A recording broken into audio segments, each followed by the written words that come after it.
teman-teman, selamat datang di channel Kelvin Anak Betawi. Hari ini Kelvin kedatangan paket nih. Isinya apa ya kira-kira? Yuk unboxing bareng-bareng. Sebelumnya subscribe dan like dulu ya, biar Kelvin makin semangat buat videonya. Terima kasih. 3, 2, 1, go!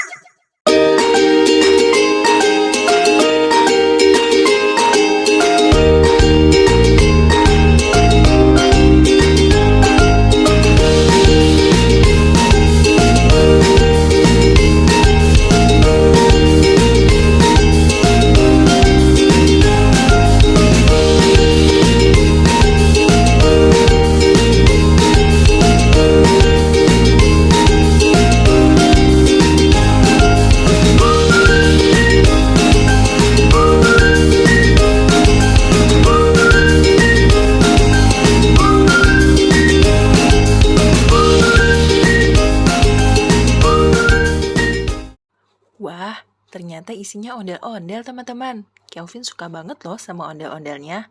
Ondel-ondelnya tingginya 1 meter. Jadi Kelvin bisa masuk untuk cobain. Kualitas bahannya juga bagus. Bajunya terbuat dari bahan satin yang tebal, dengan kayu yang kokoh, dan finishing yang halus jadi aman untuk anak-anak. Topengnya juga terbuat dari fiber yang kokoh banget. Nempel deh.